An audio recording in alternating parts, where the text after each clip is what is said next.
Guten Tag. Medikamente. Bitte zu nehmen. Und heute Noch einmal. Bis später. 7 h du matin, établissement de détention de la Promenade, centre-ville de La Chaux-de-Fonds. Bonjour. Bonjour. Bonjour.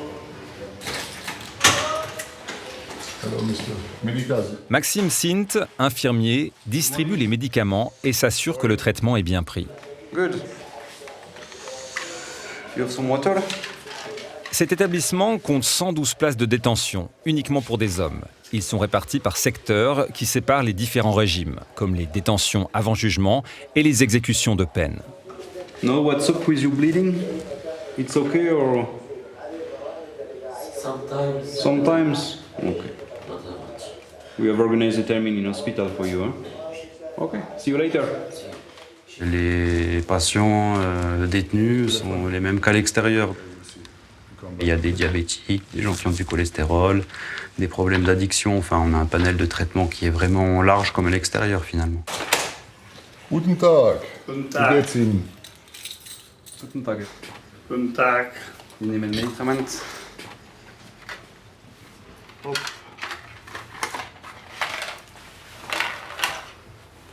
Brauchen Sie Hilfe für die Kompressionssocke? Ja, die Strumpfhose. muss er legen, ja. Okay. Haben Sie gut geschafft? Nein, Nein? gar nichts. Schon 2 Nacht gar nichts. Keine Luft oder? Keine Luft. Cette prison encadre une multitude de profils, de l'innocent présumé au grand délinquant. Il y a des délits qui sont plus compliqués à mettre de côté. Il y a certaines histoires très médiatisées aussi qui tendent peut-être à essayer d'influencer notre jugement, mais en restant professionnel, on garde les pieds sur terre et on les soigne comme une personne lambda. La majorité de la population doit penser qu'on est avec des personnes qui sont invivables, mais finalement les liens dans la relation soignant-soigné, elle est identique à l'extérieur, je dirais. Les détenus sont des patients comme les autres qui, voilà, dans la relation, posent la même question qu'ils poseraient en consultation ambulatoire s'ils étaient en liberté. En Suisse, chaque canton est responsable de l'incarcération et des soins de santé en prison. Le modèle choisi à Neuchâtel, c'est une équipe infirmière présente du lundi au vendredi de 7h30 à 18h et la présence 2 jours par semaine d'un médecin psychiatre et d'un généraliste. Par courrier, les personnes détenues peuvent faire toutes sortes de demandes. Les demandes, elles varient. Aujourd'hui, j'ai des commandes de médicaments, des pomades hydratantes ou des soins oculaires. Là, j'ai une demande pour douleurs dentaires. Donc, je vais l'inscrire vers le médecin somaticien qui fera certainement une demande auprès du dentiste. Après, au niveau des rendez-vous sur l'extérieur, on est tenu à un agenda puisqu'ils sont accompagnés par la police. Donc ça dépend aussi des disponibilités. Allez-y, la deuxième. Lors d'une entrée, une consultation médicale est obligatoire dans les 24 à 48 heures pour un bilan de santé. La personne sera ensuite revue une 2e fois par le médecin généraliste. Comment est-ce que vous jugez votre état de santé ces dernières semaines? Ça va? Bonne santé? Oui. Ok, vous avez une maladie chronique particulière? Non. Non. De l'asthme? Non. Non. Des allergies? Ça c'est important. Normalement, non. Non. Niveau alimentaire, on n'a pas d'inquiétude à se faire? Non. Les pollens? Jusqu'à maintenant, non. Ok. Tendu, angoissé d'être en prison? Je sais pas, première fois, moi. Première fois, ouais. Première fois, je sais pas. Vous avez déjà eu un suivi par un psychologue? Non? Ok. Pas besoin. Ok. Vous avez des médicaments? Il y a besoin maintenant, peut-être. Hein? Il y a besoin maintenant, Bah, peut-être. j'espère pas pour vous. Mais vous prenez des traitements pour quelque chose? Non? Non, jusqu'à maintenant, non. Non, ok. Ok. Ah, c'est une question un peu particulière, mais est-ce que dans votre vie, vous avez déjà eu des problèmes psychiatriques qui vous ont fait avoir des envies de mourir, des tentatives de suicide, des choses comme ça? Non. Parfait. Vous êtes jamais scarifié, des choses comme ça? Parfait. Est-ce que vous avez fait récemment un test de dépistage pour le sida ou les hépatites? Vous voulez en faire un ici? C'est une prise de sang pour voir votre état de santé. Ouais. Ok, ça marche. Vos vaccins, vous savez s'ils sont à jour? Il a pris 2 vaccins du Covid. Le Covid, vous avez fait 2 vaccins? Ouais, 2 vaccins. Et pour les autres maladies? Pour la tétanos, tout ça? Il a pris, je sais pas,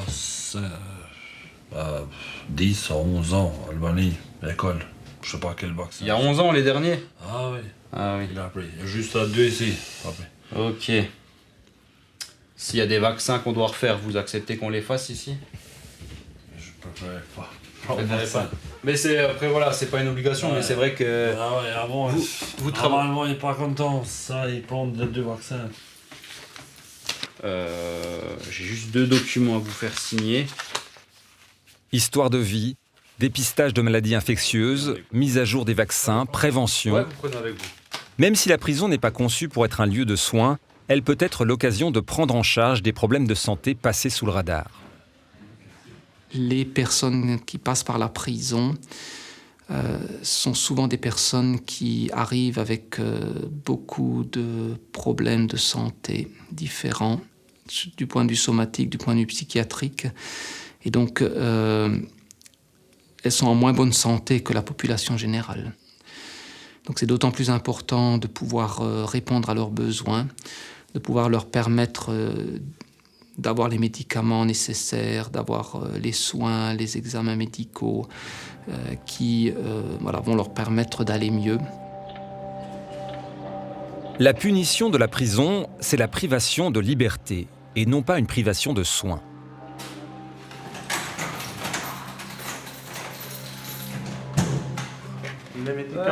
On doit composer avec le milieu carcéral, avec le régime sécuritaire qui nous limite quand même dans nos mouvements.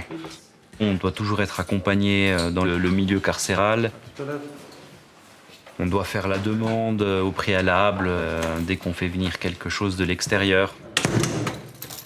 C'est plus compliqué, je dirais, d'organiser les soins en prison à cause du régime sécuritaire qui nous impose certaines restrictions. Mais ça se passe quand même bien.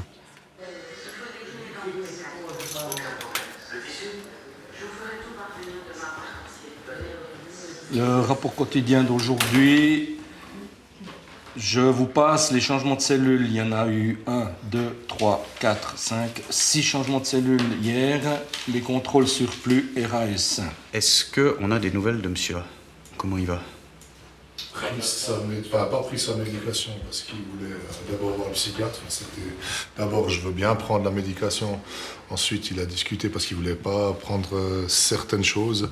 Donc, Maxime lui a expliqué qu'il verrait le psychiatre cet après-midi.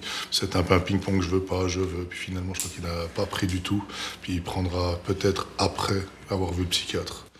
Ok, merci. Autre chose? Effectivement, l'entrée qui est annoncée pour cet après-midi, c'est un cas, il a des problèmes psy et des problèmes de santé, il a 80 ans quand même.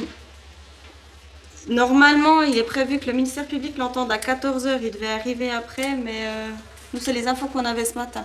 Après, il n'avait pas encore été transféré tout à l'heure, donc on vous tiendra au courant quand on aura des nouvelles, mais j'imagine qu'ils vous ont transmis qu'il était hospitalisé. Merci. L'enjeu, comme dans toutes les prisons, c'est de faire cohabiter des logiques très différentes, celle de la sécurité et celle de la santé. C'est une relation qui fonctionne, j'ai envie de dire, bien, avec quelques tensions. Les 2 points de tension qui existent entre le service médical et le service pénitentiaire portent autour du secret médical. C'est compliqué lorsque une personne détenue, par exemple, crache ou saigne ou projette d'autres substances fluides sur du personnel. Parce que le personnel ne sait pas si la personne peut être infectée d'une hépatite ou du sida ou quoi que ce soit. Et le fait de ne pas savoir si la personne est peut-être contaminée, c'est source d'inquiétude. Maintenant, moi, ce que je Ce qui cristallise le conflit, c'est que l'agent de détention ne peut pas savoir immédiatement s'il encourt un risque pour sa santé ou pas. Le secret médical peut être levé par le patient lui-même ou par le médecin cantonal. C'est d'ailleurs la même règle qui s'applique en dehors de la prison. Bonne journée. Au revoir. L'autre élément qui est des fois source de tension, c'est quand on a l'impression que le secret médical nuit à la prise en charge de la personne détenue. Je donne un exemple très simple. Il y a un détenu qui nous a appris qu'il était schizophrène. Très bien. Et j'ai un agent qui est venu me dire que s'il avait su que ce monsieur était schizophrène, eh bien, il aurait interagi différemment avec lui il y a quelque temps et qu'il ne lui aurait pas mis un rapport disciplinaire. L'État doit garantir des soins appropriés en prison. Le fait de ne pas répondre aux besoins médicaux d'une personne détenue constitue une violation des droits humains et de la liberté fondamentale. La Convention européenne des droits de l'homme met une place très importante pour la santé. Elle dit que la santé est un droit qui doit être respecté. L'accès aux soins doit être garanti en tout temps. Et l'équivalence de soins doit être appliquée, c'est-à-dire la qualité des soins en prison doit être de la même qualité qu'à l'extérieur de la prison. Elle dit par exemple aussi du respect de la confidentialité, c'est-à-dire le secret médical doit être respecté. Aussi l'indépendance des services de santé en prison, ce qui est très important, c'est-à-dire l'indépendance par rapport aux autorités judiciaires et pénitentiaires, parce que seulement comme ça, le patient détenu va avoir confiance en son médecin. Et pourtant, en Suisse, une majorité des services médicaux sont encore sous la hiérarchie de l'établissement pénitentiaire. Si cette relation de respect est mise en danger par un manque d'indépendance, la conséquence va être que la qualité des soins va être impactée. C'est-à-dire le médecin pourra moins bien détecter, voire pas du tout, les maladies infectieuses, la consommation de drogue, pourra pas agir de manière préventive et également de manière curative. Le but, c'est quand même que la personne ne propage pas de maladies à l'intérieur de la prison et aussi n'infecte pas les personnes à l'extérieur quand il sort de prison. Ici à Neuchâtel, et depuis 2015, le service médical est engagé par une institution externe à l'établissement pénitentiaire. En prison, une grande partie du travail infirmier, c'est la préparation des traitements. Il s'agit de gérer des milliers de médicaments différents. Quelqu'un qui arrive dans le cadre d'une enquête, donc en détention avant jugement, va le plus souvent se retrouver interdite de communiquer avec ses proches, va se retrouver en cellule 23 heures sur 24, va se retrouver vraiment isolé. Donc il y a énormément de facteurs de stress qui justifient aussi une part de la demande de soutien, mais aussi de médication pour apaiser ses angoisses, pour mieux dormir. Donc on est souvent sollicité par de telles demandes. Enfermé 23 heures sur 24 pendant des mois, et dans certains cantons, dans des cellules surpeuplées, la médication est souvent le seul moyen de supporter le stress de la prison. C'est, je dirais, certain que le 99% des prisons au monde rendent malades. C'est extrêmement rare que les prisons sont vraiment créatrices de santé, notamment parce que ces éléments qui sont nécessaires pour la réinsertion ne sont pas suffisamment développés dans la majorité des prisons. Les soins avec le régime pénitentiaire, donc les activités pénitentiaires, comment organiser la prison, ils sont dans les vases communicantes. Plus la personne se trouve sans rien faire dans la cellule, plus il aura des problèmes de santé qui vont s'exprimer et plus il va faire appel aux soignants, au système de santé. En Suisse, les places de travail sont trop peu nombreuses et réservées aux personnes en exécution de peine, c'est-à-dire lorsque le jugement a été prononcé. À la semaine prochaine.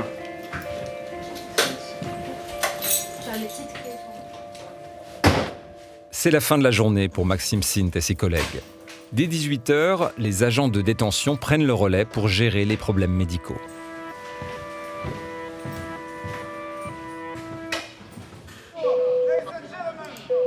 Ouais, bonsoir. Oui, bonsoir madame, excusez-moi, j'ai demandé avant des médicaments pour la dent, j'ai trop mal. Ouais, je vais leur dire.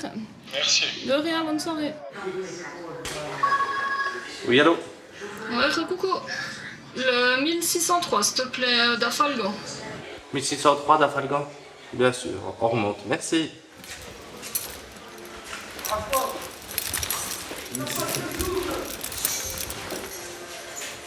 Hormis des problèmes de santé imprévus, les agents ont la mission de faire la dernière distribution de médicaments préparés en amont par le service médical. Et d'Afalgan. Donnez. Bonne soirée. C'est qui tape? Ah, j'arrive, attendez. Oui. 2 minutes, s'il vous plaît. Oui, bien sûr, attendez, je vous ouvre. Dites-moi. Pour elle, ici, on fait plus des choses à ce moment. Vous avez besoin de quelque chose? Vous avez besoin de quelque chose, médicaments? Moi, non. Il y a tout qui joue? Ça marche. Je vous souhaite une bonne soirée. Bonne soirée. Bonsoir.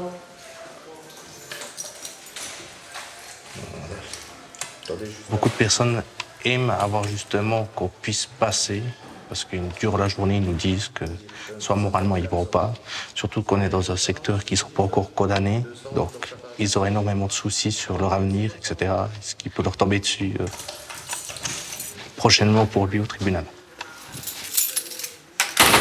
Là, j'ai tout ce qui est la réserve de médicaments ou des médicaments de premier secours avec que ce soit des relaxants ou des choses pour aider à dormir ou éventuellement d'Afalgan, Irfun, etc. C'est les premières nécessités.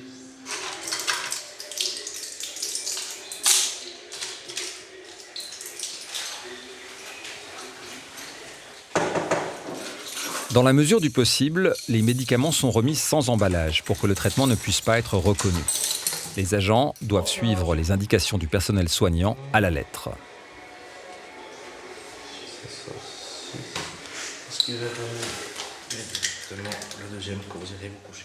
C'est en tout cas une marque de confiance, je dirais, par rapport à notre métier, à notre fonction.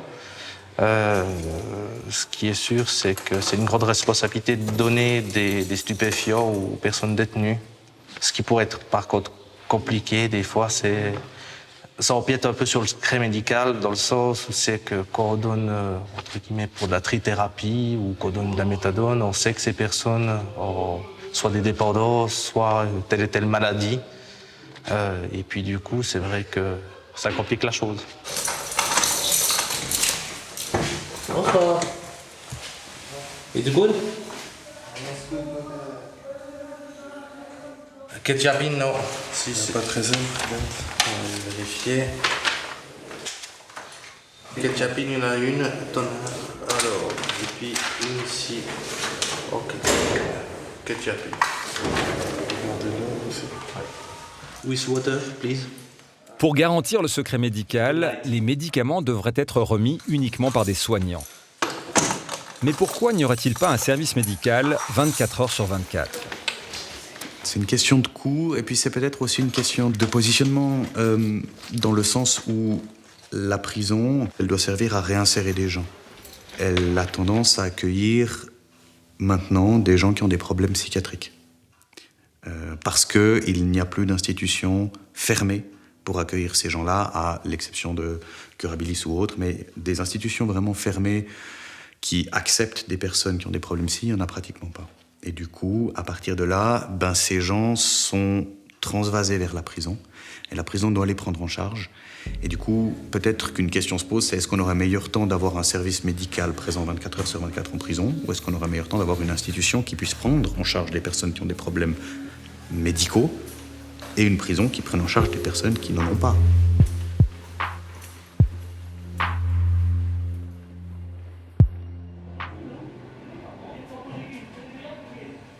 Je vous écris car je suis très inquiète concernant la santé mentale de mon fils, qui à mon avis s'empire alors qu'il a écopé de l'article 59 et devrait donc avoir un suivi psychiatrique qui à ce jour est pratiquement inexistant.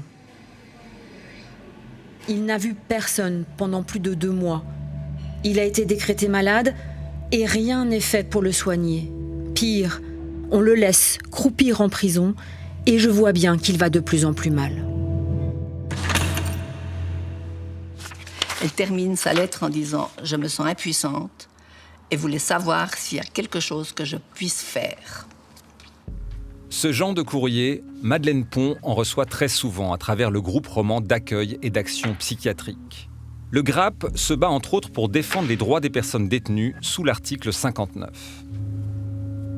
L'article 59 du Code pénal est prononcé lorsque la personne souffre d'un grave trouble mental. Ce n'est pas une exécution de peine, mais une obligation de soins. Les prisons peuvent accueillir ces malades si la mesure thérapeutique est assurée par du personnel qualifié. Raphaël a 32 ans. Il vit avec un trouble du spectre de l'autisme. Vraiment, j'adore tes dessins, il n'y a pas à dire. Il y a aussi derrière. Ah, ils sont tellement expressifs. Du manga s'appelle 59, l'article de la honte. L'article de la honte. Ouais. D'accord. Raphaël est incarcéré pour un délit à caractère sexuel. Il écope de 2 ans de prison ferme. Une expertise psychiatrique a révélé, selon les termes officiels, un trouble de la préférence sexuelle sans précision. Il est donc soumis à l'article 59, une mesure thérapeutique en institution fermée. Seulement voilà, les 2 ans ont passé depuis longtemps et il est toujours en prison. On continue à purger une peine à cause de cet article. On m'avait condamné à 2 ans, mais avec cet article, c'est pas 2 ans, mais 7 ans. Et plus si l'article est relancé tous les 5 ans. Je peux pas dire que j'ai une épée de Damoclès sur la tête, mais plus une enclume. Cette mesure, si elle pouvait m'aider, elle le ferait. Mais actuellement, je ne vois pas vraiment l'utilité. À l'origine, l'article 59 devait permettre d'être soigné en milieu fermé. Mais comme en Suisse romande, il n'y a pas d'établissement spécialisé fermé, les malades sont maintenus en prison sans l'encadrement d'un personnel ou de moyens nécessaires à une véritable thérapie. La personne, dans son quotidien, ne va pas côtoyer les soignants. On n'est pas dans une institution où les soignants sont là 24 heures sur 24. Les outils thérapeutiques dont on dispose en prison peuvent être assez limités. On a la médication, on a les consultations individuelles, psychiatriques, psychologiques. Parfois, il y a des settings de groupe, mais ça va rarement plus loin. En théorie, Raphaël voit un psychologue 1 fois par semaine et un psychiatre tous les 2 mois. J'ai des moments de discussion avec certains surveillants, avec des infirmiers quand le psychologue ou le psychiatre n'est pas là. Mais pour moi, ça suffit pas. Moi, j'ai besoin de parler assez régulièrement et quand j'ai pas l'impression que j'avance du fait que je discute avec des infirmiers. Ils sont habilités à écouter, mais le fait de discuter avec un psychiatre ou un psychologue, c'est différent que de discuter avec un infirmier. Il peut transmettre le message, mais je ne sais pas quand est-ce que je le verrai vraiment. Le Comité européen contre la torture a fortement critiqué la Suisse sur l'insuffisance des soins psychiatriques disponibles en prison. Malgré la bonne volonté des agents de détention et du personnel soignant, tout le monde pourra vous dire que la logique thérapeutique entre en opposition avec une logique carcérale qui a pour but, comme son nom l'indique, la prison c'est pour punir. Après, on travaille pour que les gens puissent ressortir en meilleur état, mais quand même, au niveau des soins, c'est pas l'objectif de la prison que de soigner les gens. La prison ne peut jamais remplacer un hôpital. Les personnes sous mesure thérapeutique devraient par définition pas être en prison. C'est des personnes qui sont malades, raison pour laquelle une mesure est prononcée, une mesure thérapeutique. Et cette mesure thérapeutique devrait se dérouler forcément dans un hôpital psychiatrique spécialisé, un lieu sécurisé où des soins, notamment de santé mentale, peuvent être prodigués. Par faute de place, ces personnes se trouvent de plus en plus en prison. Et là, des solutions urgentes sont à trouver. L'ennui et le stress d'être enfermé ont provoqué chez Raphaël des troubles du comportement alimentaire. Il a pris 50 kilos et souffre maintenant d'une obésité morbide. Tout cela s'ajoute à son trouble autistique. La prise en charge médicale en prison, pour des cas comme celui de Raphaël et de nombreux autres, est complexe. Et comment tu vas? Ça va un peu mieux hier. Je suis quand même un peu fatigué. Les téléphones quotidiens qu'on lui accorde avec ses parents, c'est vital pour lui. Les personnes vivant avec un autisme ont besoin de repères et vivent très mal les imprévus. Alors, also dann, tschüss Mausilein. Tschüss. Je ne pouvais pas comprendre qu'on le mette en prison. Ils ne sont pas formés pour être en contact avec les autistes. Donc souvent, on le met devant des faits accomplis et lui, ça le déboussole. Alors qu'il se mord jusqu'au sang, qu'il se fasse mal, parce qu'il ne tape pas sur d'autres gens, ça va toujours contre lui-même. On a juste envie qu'on puisse l'aider, même si nous, de l'extérieur, on essaie de se battre, mais que quelque chose avance, que quelque chose bouge. Pour que ça bouge, ses parents se sont adressés à la commission cantonale d'examen des plaintes des patients. Ils mettent en avant le droit à l'équivalence des soins pour les personnes détenues.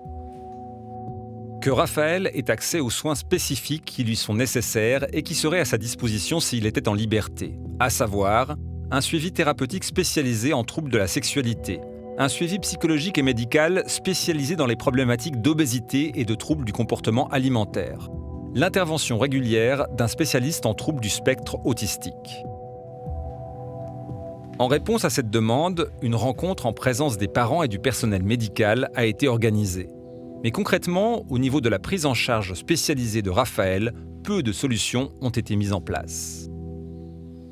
J'attends une vraie écoute et j'attends une vraie prise en charge. Maintenant, par exemple, on lui a promis un rendez-vous à l'unité d'obésité du CHUV, mais comme cette unité a déménagé, elle n'est plus au CHUV même, tout d'un coup, il y a un problème, on ne peut pas l'amener. Alors, trouver un autre moyen. Il y a toujours des moyens, mais que la sécurité prime à un tel point sur la santé, ça je peux pas concevoir. Il va sortir de là, il va être un homme malade. Il prend maintenant un médicament contre le cholestérol. Il y a 6 ans, il n'a pas eu besoin de médicaments du genre. Et qui dit médicament contre le cholestérol peut s'imaginer aussi que ça va finir par peut-être un diabète, ça va finir par un problème au cœur. Qui sait ? La dégradation de la santé psychique entraîne celle de la santé physique. Le sort de Raphaël est suspendu à la décision de l'expert psychiatre. Chaque année, il est de nouveau évalué. Et c'est clair, je ne pense pas qu'on laisse sortir un détenu après une année de mesures, mais que dans les rapports après, c'est tout le temps écrit que le détenu ne fait pas de progrès. Là, je me pose la question, est-ce que c'est vraiment le détenu qui ne fait pas de progrès ou est-ce qu'on ne se pose pas de question si la thérapie est vraiment fructueuse ? Difficile de dire qui est responsable. Qui a la responsabilité finale quand ça va mal. Je pense le responsable, c'est certainement l'État, mais c'est aussi la société qui est responsable pour les structures dont dispose l'État, quelque part. Et je pense c'est un leurre de dire, voilà, on va construire une prison, on met tout le monde dedans, on ferme les portes et puis on vit en sécurité. C'est faux. Les gens sortent dans la société. Donc, on est obligé, notamment pour les personnes avec troubles psychiatriques, d'avoir des structures beaucoup plus adaptées pour offrir des soins et permettre à ces gens de progresser dans leur maladie, c'est-à-dire de guérir dans la mesure du possible. Ce qui ronge Raphaël, c'est de ne pas savoir quand il sortira de prison, sa libération étant conditionnée par le succès de sa mesure thérapeutique. Quand je fais des efforts, j'aimerais pouvoir avoir au moins entendre au moins le terme de bravo, c'est du bon travail. Et moi, j'aimerais pouvoir montrer aux gens que certes, j'ai commis un crime, je l'ai payé, et j'aimerais pouvoir j'aimerais qu'on puisse me laisser la chance, une chance, et que je puisse être accompagné comme il se doit. Le Comité européen contre la torture critique également la lenteur de l'évolution des mesures institutionnelles. On sait que les incarcérations de longue durée sans perspective de libération ont des effets néfastes sur les troubles mentaux.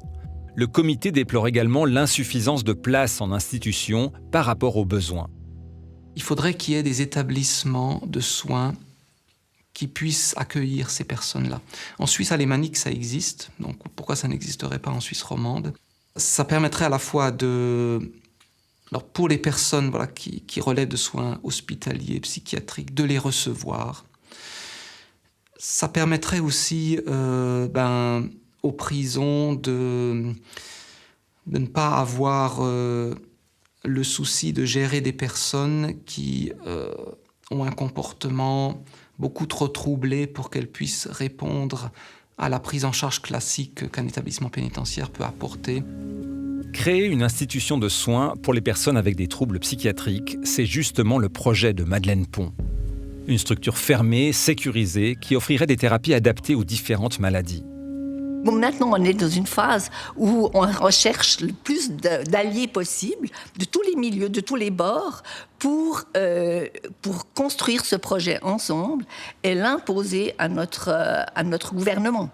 Imposer un lieu qui corresponde à la loi. On ne demande rien d'autre que l'exécution de la loi. C'est pour une plus grande sécurité pour tous. Et aussi pour plus de justice.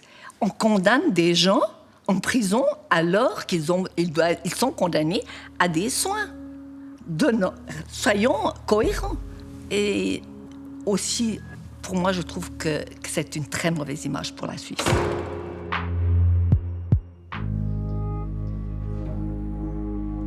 Il y a quelque temps, je me sentais encore... ça allait.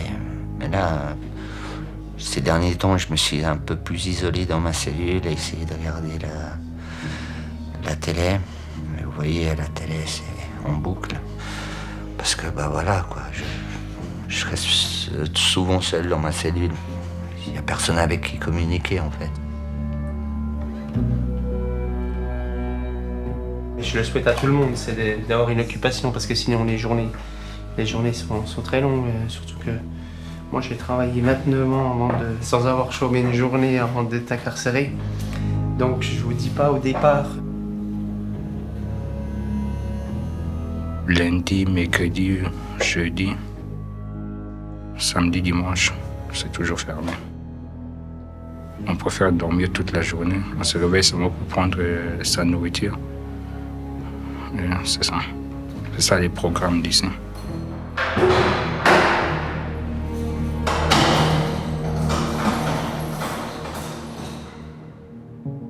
La Suisse, petit pays de 8,5 millions d'habitants, avec 26 cantons et quasi 26 systèmes d'incarcération différents, possède 89 établissements pénitentiaires. Des prisons de taille complètement hétérogène. La plus petite se trouve à Appenzell avec 5 places et les plus grandes avec presque 400 places à Zurich et Genève. La Suisse a trop de prisons petites. C'est pour des raisons historiques. Chacun voulait garder sa prison à proximité, qui a l'avantage d'être à proximité des familles. Mais une prison en dessous de 100 places a beaucoup de difficultés à mettre en place des services de qualité, des services professionnels de santé sociale et autres. Si les prisons après sont trop grandes, ça pose un problème d'impersonnalité, ça devient des usines, les gens ne se connaissent plus et ça crée d'autres nouveaux problèmes, notamment de violence. De plus, un tiers des personnes incarcérées sont en préventive, avec seulement 1 heure de sortie par jour, parfois un peu plus selon le canton. Du temps sans aucune activité et peu de contact avec l'extérieur. Une situation inadmissible pour la Commission nationale de prévention de la torture. Le parent pauvre, quelque part, ou l'élément qui est souvent pas suffisamment pris au sérieux et renforcé, c'est tout ce qui est resocialisation, réinsertion sociale après l'incarcération. Miser sur l'occupation et la préparation à la sortie, c'est la meilleure protection contre le risque de récidive. Un pays comme la Norvège l'a compris et prouvé. Le système norvégien, il y avait énormément de problèmes dans les années 90, beaucoup de violences, des meurtres sur des agents de détention. Et puis le gouvernement a pris des responsabilités, a dit on va changer ça. Ils ont massivement investi dans des structures, mais également à la formation des agents de détention. Une conférence sur la médecine pénitentiaire a réuni des professionnels en mai à Mora. L'occasion d'entendre Are Øydal, ancien directeur de Halden, la première prison modèle de Norvège. En Norvège, avant que l'on construise la prison de Halden, les prisons ressemblaient à des prisons. Halden ne ressemble pas à une prison. Bien sûr, nous avons le grand mur autour, mais quand nous sommes à l'intérieur, cela ne ressemble pas à une prison. Et pendant l'exécution de la peine, la vie doit ressembler le plus possible à celle de l'extérieur.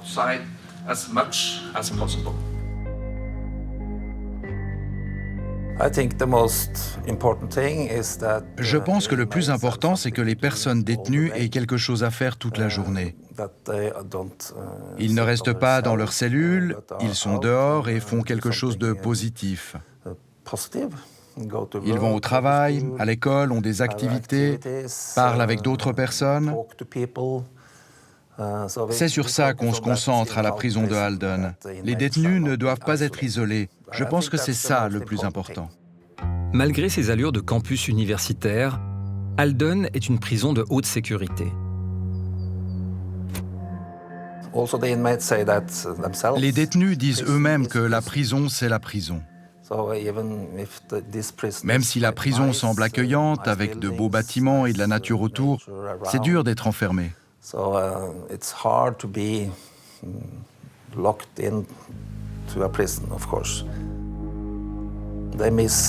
Leur famille et spécialement leurs enfants leur manquent. Et je pense que c'est ça le plus dur pour tout le monde. Alors, ce qui est important en Norvège, c'est que si tu te retrouves en prison, tu dois tirer le meilleur parti de ça. En mettant l'accent sur le retour en société, la Norvège a réussi à faire baisser son taux de récidive de manière spectaculaire. En 1987, le taux de récidive, 5 ans après la libération, dépassait les 70%. En 2018, il chute à 20%. On se concentre sur le fait que les détenus vont sortir et retourner vivre en société.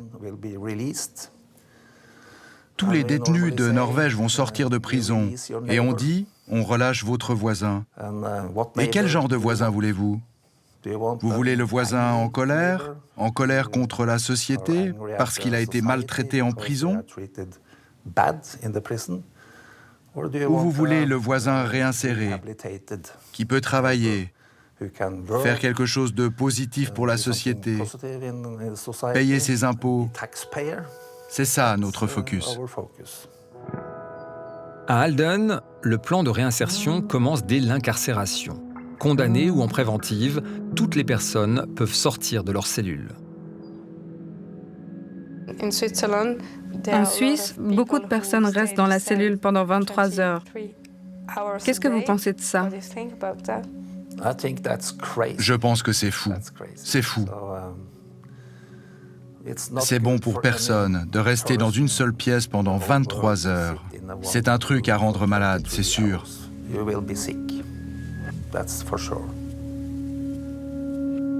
Permettre le travail, la formation et l'accès aux soins en prison, c'est le meilleur moyen de protéger toute la société. Le but de réinsertion, je pense, il est honnête. Toutes les personnes qui travaillent en prison souhaitent faire ça, mais ils n'ont pas assez de moyens. C'est-à-dire, ils travaillent par exemple dans des structures vétustes, surpeuplées, manque de personnel, manque de formation, manque de personnes qui, de la société externe, puissent rentrer à l'intérieur pour préparer la sortie. Tout ça pourrait être amélioré, surtout en Suisse romande.